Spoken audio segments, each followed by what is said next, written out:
Hi, everybody. You're reading with Jimmy. This is Jimmy. And we're going to tackle Fyodor Dostoevsky's A Novel in Nine Letters today. And this is the analysis that we're going to be tackling. Hopefully you read it with me, the entire short story. This is a short story. It's not a novel. We're going to talk about that.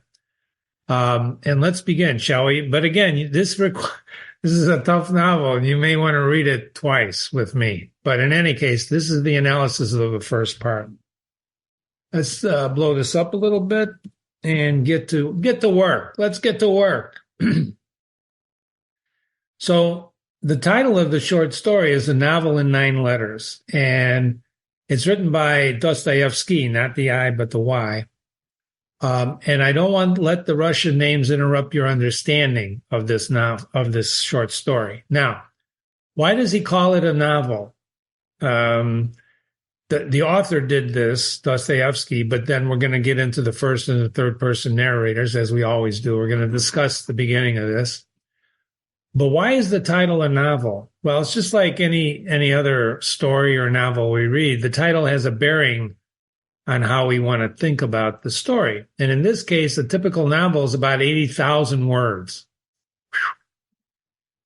Can be anywhere between 60 and 100, says Google or whomever's writing that, but it's about 50,000. This story is only 4883.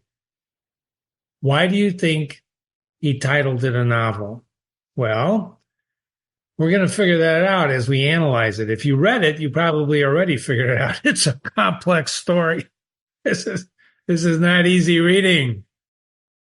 But that shouldn't deter you from reading it, because it actually helps you understand how to lead your life and how these other people lead their lives. So this is called letter narration, but you have to ask yourself immediately when you start any story is who is the narrator. And they are in this story, there's both first and third person narrators, which you'll see. The rules of narration are the third person narrator you always have to believe that narrator or the story will not make sense. And the first person narrator is subject to the same rules that you and I follow of being human. We have strengths, weaknesses, we're good, we're bad, etc. So in this novel in nine letters, both of the narrators are present. And how do we know this? How does Jimmy know this? Well, Jimmy knows it by reading. And remember, we want to stick inside the story. We don't care what Dostoevsky was doing when he wrote the story, and you could do your own research on that. But in this case, you see these parentheses. Parentheses are always an interesting punctuation. We've seen that in other stories and novels we've read, where it's part of it. You don't need it, but it helps the understanding. And in this case, those parentheses are really the third person narrator telling you who wrote this first letter. Now, without the parentheses, if we scroll down to the next page briefly, let me get there real fast. You can see that yours truly, my precious friend, he doesn't really sign it. So it's really just somebody writing it, but we don't know who's writing it, nor do we writing it. We know who he's writing it to. It's really Ivan. Pardon me. So, my dear sir, and most precious friend, Ivan Petrovich. Okay, so Peter is writing it to Ivan, the first letter.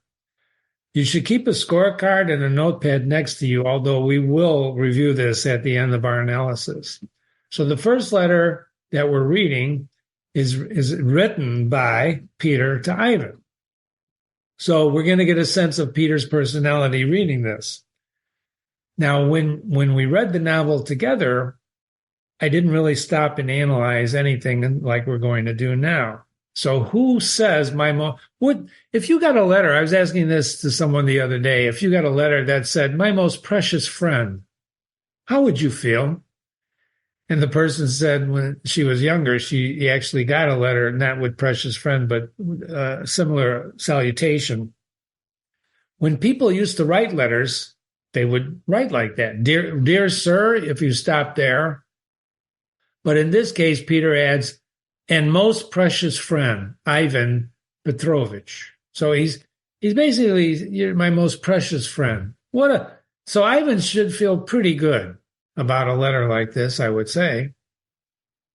So then he says, for the last 2 days, I have been, I may say, in pursuit of you, my friend, having to talk over most urgent business with you, and I cannot come across you anywhere. Remember what Jimmy always tells you, the first sentence, the first piece of this puzzle is always very important. So Peter's been pursuing Ivan to talk over some urgent business, but he can't find him. Got it? That sets the scene for these letters going up and back. So he's decided to probably write a letter because he can't find him about whatever urgent business this is. Urgent, adjective, modifying business. Urgent business. Yesterday, while we were at Simon Alexeyevich, my wife made a very good joke about you, saying that Titania Petronova and you were a pair of birds. Don't let those Russian names throw you. You can abbreviate them, whatever you want to do. But apparently, they made a joke about Ivan, that his wife, now we know Ivan's wife is Titania, right? Titania. And you are like a pair of birds on the wing. You've not been married 3 months, and you already neglect your domestic hearth. They're not at home, whatever. So Mrs. Peter, we don't know her name yet, but Mrs. Peter makes a joke that says they're like a pair of birds on the wing. They've not been married 3 months. So we now know Ivan and Titania have been married almost 3 months. And they're like, according to Mrs. Peter, they're like a pair of birds. Okay. We all laughed heartily from our genuinely kindly feelings for you. And of course, but joking apart, my precious friend, there's the word precious again. If you remember, if you remember The Hobbit, J.R.R. Tolkien used to use the word for Gollum to describe the ring. He would call the ring my precious. Precious is a great word, I think. Anyway, my precious friend, you have given me a lot of trouble. So he's given Peter a lot of trouble. What do you mean? What kind of trouble? If you're a precious friend, you're not supposed to give trouble. Simone said to me that you might be going to the ball at the Social Unions Club. So wherever he's at, this guy Semyon, says maybe Ivan's over there at the social club. Leaving my wife with Simone and Alexis's good lady, so he leaves his wife with Simone's wife, I flew off to the social union. So he dashes off. Now he's writing a letter and he's trying to talk urgent business with him. And now apparently this letter is going to tell Ivan how he pursued him but couldn't find him. So he runs over to the social union and says it was funny and tragic. I don't know what that means, funny and tragic. We're going to find out. Fancy, imagine my position, me at a ball and alone without my wife. Well, he just left his wife. He could have took his wife. Why didn't he take his wife? When people write letters, when people speak, when people talk, right? They reveal themselves. Now, he's writing this letter. He's to Ivan. He's saying, I got urgent business for you. The guy that I'm with says, you might be over at this social union club. He leaves his wife there. And now imagine his position, me at a ball alone without my wife. Well, he left his wife. Ivan Andreevich, I call him Ivan, meeting me in the porter's lodge and seeing me alone. The porter's lodge is probably where they greet, right, after they ride over. At once concluded, the rascal, in parentheses, that I had a passion for dances. Why would he conclude that? Because he doesn't have his wife and he's showing up at this social union club. The name gives it away what kind of club it is. and taking me by the arm wanted to drag me off by force to a dancing class, saying it was too crowded at the social union and that an ardent spirit had not the room to turn, and that his head ached from Pascoli and Migonette. So what are those things? Pastaccioli is a spiceless flowering plant commonly called mint. It's mint, and it's grown in a bushy herb. And minogate sauce, if you say that right, is a condiment made of minced shallots, cracked pepper, vinegar, and served with raw oysters. So this guy who's dragging him off to dancing class says he's got a headache from eating. So in any case, he wants to drag him off to a dancing class because it's too crowded. And Ivan is being told by Peter, I found neither you, Ivan, nor Titania. So he didn't find his wife or him. And Ivan vowed and declared that you would be at woe from wit at the Alexandris Theater. Don't let these Russian names get you down. Alexandris Theater. Okay, what is that? Well, I put a little note here for you. From Woe from Wit is one of the masterpieces of Russian drama. It's a comedy set in Moscow high society after the Napoleonic Wars, offers sharply drawn characters, blah, blah, blah, blah, blah. You can read this on your own. And while serving on the diplomat to Persia, the guy who wrote this, Alexander Jerbakov, right? He was brutally murdered by a mob and assaulted at the Russian embassy in Tehran. The Alexandria Theater, or National Drama Theater of Russia, is in St. Petersburg, Russia. So now we know, right? We can figure this out, that it's actually in St. Petersburg that this takes place. You'll find that out later, but if you know anything about what I just told you by looking it up, it gives you a sense. So the first sentence sets the scene. Peter's trying to find Ivan. He's running around Petersburg trying to find him. He's running around. He leaves his wife behind and goes after him. Okay? We don't know why. We just know it's urgent business. Got the scene so far? So why is Peter writing this letter? Why do you think he's writing a letter? Well, Jimmy, he can't find Ivan, so he's got to write him a letter. And these days, you can tell it's an older story, right? We don't know there's cars. They're probably running around in carriages. In any case, it's Russia, St. Petersburg. The names give it away. And he's running around town alone trying to find Ivan. You might conclude he's writing the letter because he can't find him. Notice the letter doesn't also have a date. There's no date. So dates are going to become very important, and you won't be able to figure out the date until later. And now you immediately can sense why Dostoevsky named this story, right, a novel in 9 letters. This is a complex read. You got to study it, okay? So let's go on to the next page. Okay. So he goes to the theater. Peter flies off to the theater. You are not there either. This morning, I expected to find you at Tishkavanov. Don't let the names throw you. Just read the names in your mind. Don't even say them. I expected to find you at Tishy's, but there was no sign of you there. I don't know why Peter would expect to find him there. You don't know why, because Peter hasn't told us that yet.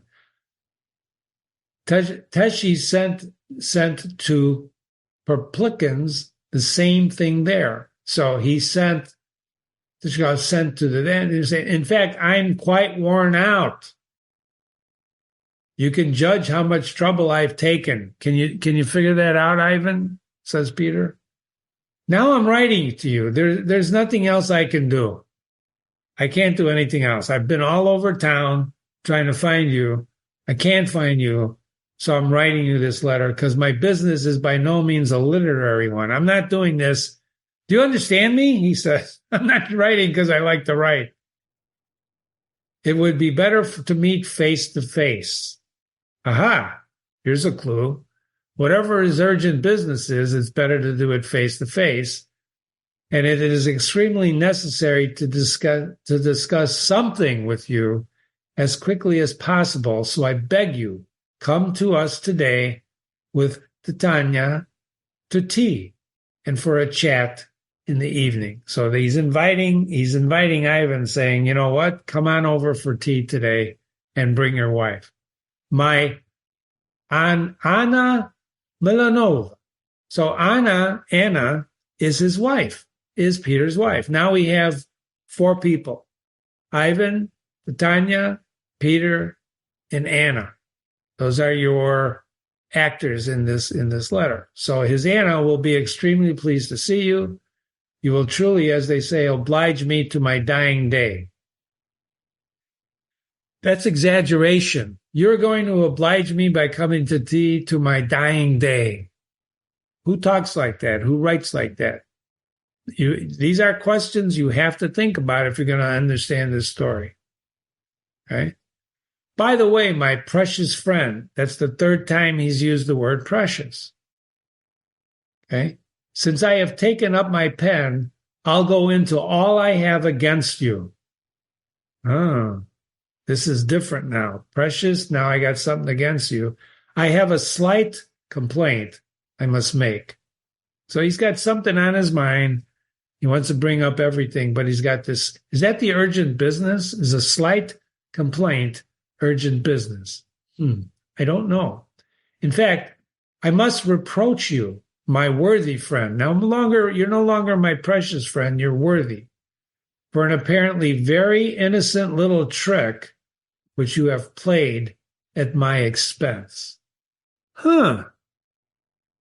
That's interesting. So Peter is now accusing Ivan of tricking him about and then he stops and puts a ... You are a rascal. So suddenly the precious friend has turned into a rascal, a man without conscience. Those 3 they call that ellipses, those ... right? Something's changed. That doesn't mean there's more letter in there necessarily, but the tone has changed. Whether or not the narrator decided, this is first-person narration, so we're assuming that this is the entire letter. I think that's a safe assumption.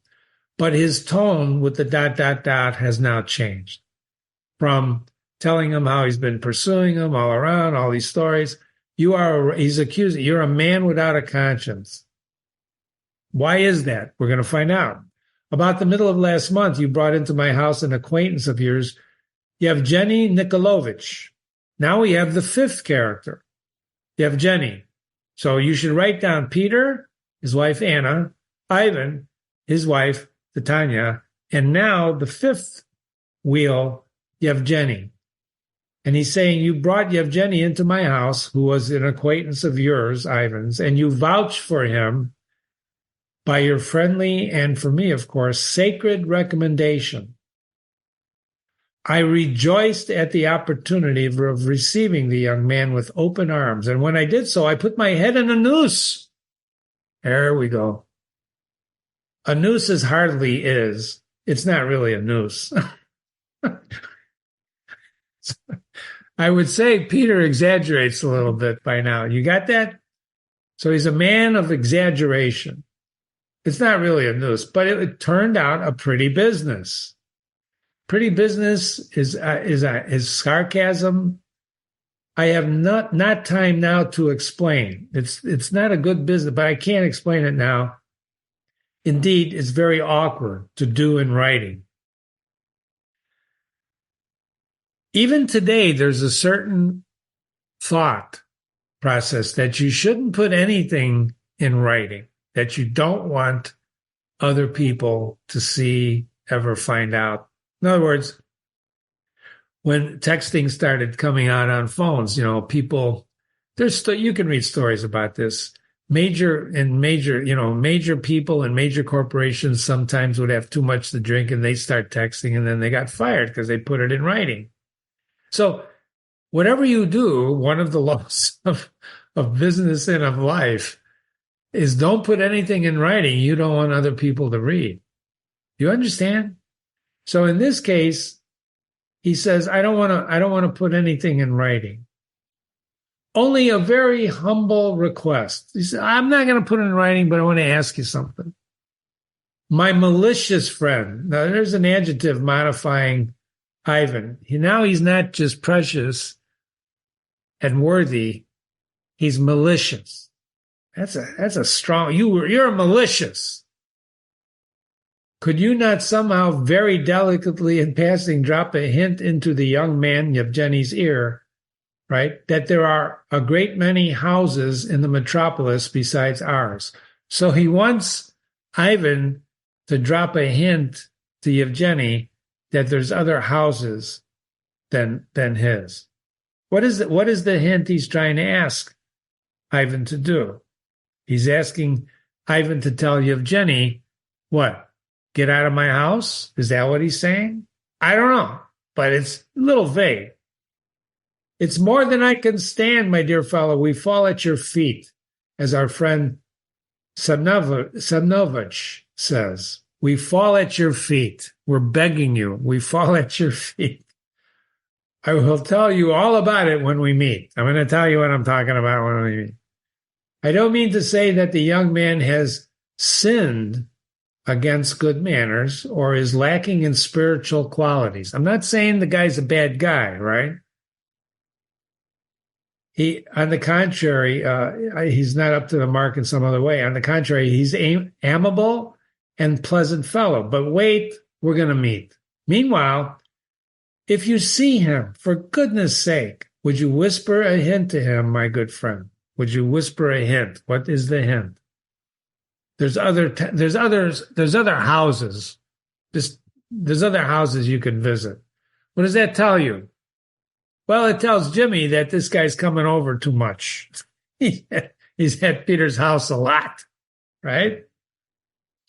Or if not a lot, he's coming over. Anyway, I would do it myself, but you know what I am. I simply can't, and that's about it. He can't do it. Why can't you tell someone to get out of the house? I remember when Jimmy was a small child. Not a small child, he was a teenager, and his step-grandmother used to come over and make Jimmy's mother cry. One day, Jimmy couldn't take it anymore, and he threw the step-grandmother out of the house. Of course, there were consequences when you do that, right? The step-grandmother never talked to Jimmy again. But he just got fed up with the step-grandmother making his mother, Jimmy's mother, cry. In any case, that's a sidebar. You introduced him. There it is. You, Ivan, introduced him to Peter. But as I will explain myself more fully in the evening, now goodbye, I remain, etc. P.S. My little boy, now we find out that Peter's got a kid, is ailing and he's cutting his teeth. My wife is nursing him and is depressed. Poor thing. Be sure to come, and you will give us real pleasure, my precious friend. There it is again. Whoops, I got to mark that. Now he's back to my precious friend. He's got it off his system. That's the first letter of the 9. Whew. I should stop there, but I'm not. The next letter, third-person narrator, is telling now Ivan responds to Peter. Remember, no date. And look at the salutation. Dear Sir, Peter Ivanich, right? Okay. No precious friend here. There's no love lost here. So he writes back to Peter. I don't necessarily have to read every word. He got his letter. I read it, and he was perplexed, puzzled. What? You looked for me, goodness knows where, and I was simply at home. Stop there. Ladies and gentlemen, ask yourself, why didn't Peter go to the guy's house? Now, as you try to answer that, maybe one of the conclusions you're going to come to is that he really didn't want to find him. If you want to go find somebody, where's the first place you go? You go to the guy's house. right? Would you? Would you agree with that? Instead, he goes traipsing all over St. Petersburg, wherever. We'll find out where the story is really at, but we know where it's at. He goes all over town trying to find this guy alone. He leaves his wife alone and just goes traipsing over him. I suspect he's trying to do something other than find Ivan. Whatever. You look for me, goodness, I was simply at home. Till 10 o'clock, I was expecting this other Ivan, the village, Tokonolo. But at once, on getting your letter, the minute I got your letter, I set out with my wife. And I went to the expense of taking a cab. And I reached your house at 6:30. So he gets over to Peter's house at 6:30 once he got his letter. So he got his letter, and the same day he got his letter, he whips over to the guy's house, right? And at the expense of a cab. So he's telling Peter, I'm spending money. I reached your house 6:30. You were not at home, but we were met by your wife. Okay, so Anna greets him. I waited to see you to 10:30. So he waited 4 hours. Why is he waiting 4 hours?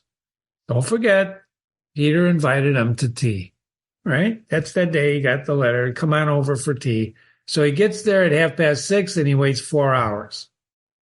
I couldn't stay later. So I set off with my wife, went to the expense of a cab again, saw her home, and went to myself to Perpluckens, thinking that I might meet you there, but I was out in my reckoning. You weren't there. When I got home, I didn't sleep all night. I'm uneasy in the morning. I don't know what's going on. I drove round to see you the next in the morning 3 times, 9, 10, and 11. And I went to the expense of a cab, and again, you left me in the lurch. So now you got Ivan trying to find Peter, and they just can't seem to hook up. It's a sad thing, isn't it? Ladies and gentlemen. So he read his letter and was amazed. You write about Yevgeny. You beg me to whisper some hint, but you don't tell me what about. Well, I think he told him what about, but I don't think Ivan understood what it was about. So he commends his caution. Why would you commend the guy's caution and not mentioning what it's about? But all letters are not alike. Don't ask me what that means. And I don't give documents of importance to my wife for curl papers. This is confusing. What's he saying? What's Ivan talking about? I am puzzled. So are we, Ivan. In fact, to know with what motive you wrote this to me. Why did you write me this? Right? If it comes to that, why should I meddle in the matter? Why should I meddle in the matter? What matter is that? What matter? Why should I meddle in the matter? Well, apparently he did get it that he wants to whisper something, and he wants to tell Yevgeny to stop coming around. Now Ivan's saying, why should I meddle in that? Why should I tell him? That's if you're going to conclude anything, that's what you conclude. I don't poke my nose into other people's business, says Ivan. You can be not at home to him. Just don't be home to him. So Ivan does know what he's talking about, what the hint is. He understands the hint. Stop going over to Peter's house. But Ivan's not going to tell Yevgeny to do that. He doesn't meddle in. That's not my place, right? I only see that I must have a brief and decisive explanation with you, and time is passing. Something else is going on, according to Ivan. And I am in straits and I don't know what to do if you're going to neglect the terms of our agreement. Ladies and gentlemen, there it is. There's some type of agreement between Peter and Ivan. Now, Ivan is saying that Peter is neglecting the terms of that agreement. Do we know what the agreement is? No, not yet. But there is some type of agreement. And that's what's at the bottom of this, that agreement. So we got to find out what the agreement is.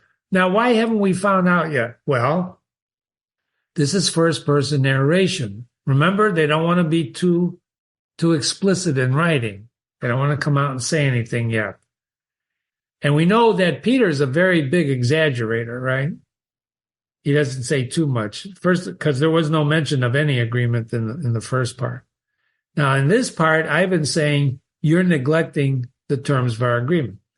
A journey for nothing. A journey costs something too. And my wife's whining for me to get her a velvet mantle of the latest fashion. I need money. So I'm going to guess, and you should already know since you read the story, that the thing behind this agreement is money. Even if you didn't read it, if you're just reading it now, if your wife's whining for you to get a velvet mantle of the latest fashion, it costs money. You need money. You need money. About Yevgeny, I hasten to mention that when I was at Pavle Shimovich's Plunkin's, when I was at here yesterday, I made inquiries without loss of time. When I was there, I made some inquiries. About what? About Yevgeny. He has 500 serfs in the province of Yaroslavl, and his expectations from, and we're going to find that out in a minute, from his grandmother for more. So what's a serf? Well, serfdom was one of the key institutions in Russian history. If you're a landowner, you had serfs working the land. They get to live on the land, piece of the land. You can investigate this on your own. But Yevgeny has 500 serfs, and you're going to see in the next page in a moment that he's got a few hundred more from his grandmother. So Yevgeny is not a poor guy. He's pretty well set, right? He's got money. That's another piece of the puzzle you have to understand if you're going to understand this story. So he made inquiries without loss of time. He has 500 serfs, and he has expectations from. Before we go to the next slide, it will be important to track these letters. So note the next morning. And this is just an outline of what happened in this next couple of pages, what we just said. The date of the first letter when he writes it is the date that he's inviting Ivan to tea. Right? Ivan's letter to Peter is the next day, as evidenced by the first sentence, because when he got the letter, he ran over there. So he writes the letter, he's telling him about his experiences the first day, but then he writes the letter, sends the letter. Ivan rushes over and waits 4 hours, and he never shows up. Okay. Is it true that Peter didn't give him what to whisper in Yevgeny? We covered this. He certainly did, and Ivan does understand. So his grandmother has an estate of 300 serfs near Moscow. All right, that's good. So now we learn Yevgeny's got some money. How much money he has, I cannot tell. I think you ought to know that better. How would Peter know how much money Yevgeny's got better than Ivan? So I beg you for once and for all, pick the place. I can meet you. You met Ivan yesterday, another Ivan, and you write that he told you I was at the theater.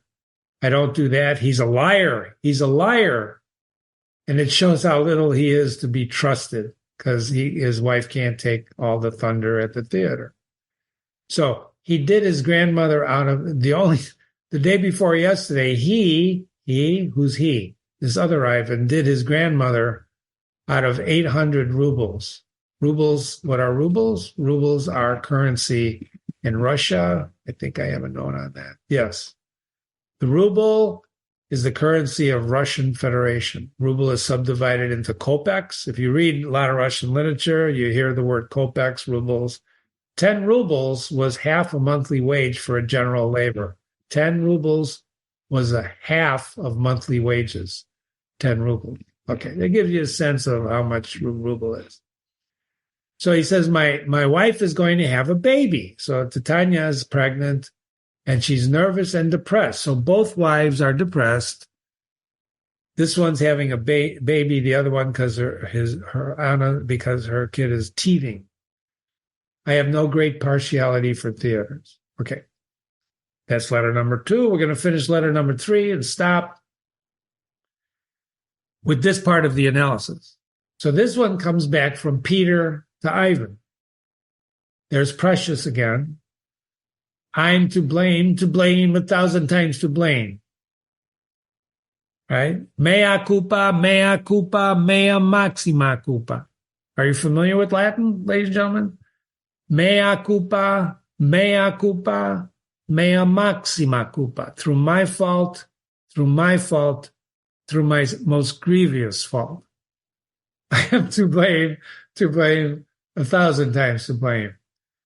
But I want to defend myself. Okay, between 5 and 6 yesterday, just as we were talking of you with the warmest affection, a messenger came. Who's we? I don't know. Anyway, Uncle Stefan, and galloped at his aunt. Peter's aunt was very bad. And alarming his wife, I didn't say a word of this to her. He didn't want to upset her. But on the pretext of I've got other urgent business, he drove off to his aunt's house. Supposedly. I found her almost dying. Just at 5 o'clock, she had a stroke, the third she's had in the last 2 years. Karl Fyodorovich, the family doctor, told us that she might not live through the night. You can judge my position, my dearest friend. We were all on our legs all night, grief, blah, blah, blah. I'm overcome by moral and physical weakness. I lay down on the sofa. I forgot to tell them to wake me up, only to wake me up 11:30. And I realized I missed my tea with you. He didn't say that. My aunt was better. I drove home. And my wife, she, the poor thing, was quite worn out, expected me. She was worn out. Remember that. I snatched a bite of something, embraced my little boy, reassured my wife, and set off to call on you. So he's basically saying again, I set off to call on you. Leaving his wife behind. You were not at home. At your flat, Ivan, I found Yevgeny.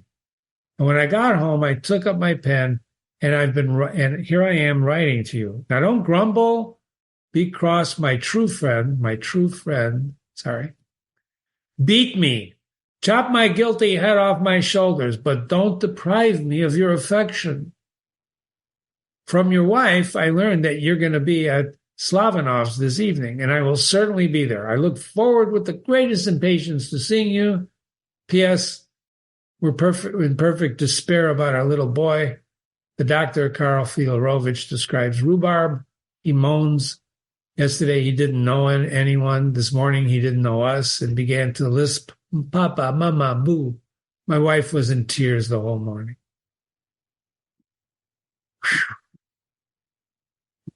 You can see why they call it a novel. It's very complicated, right? So now the third letter is from Peter to Ivan. I'm going to meet you at Slavanov's. I heard you're there. My aunt was sick. I was up all night. I couldn't make tea. He doesn't say he couldn't make tea. He just says, hey, I'm all screwed up here. You're reading with Jimmy. We're reading a novel in 9 letters by Dostoevsky. And I'd like to thank you very much. And I look forward to the next analysis. Thanks again.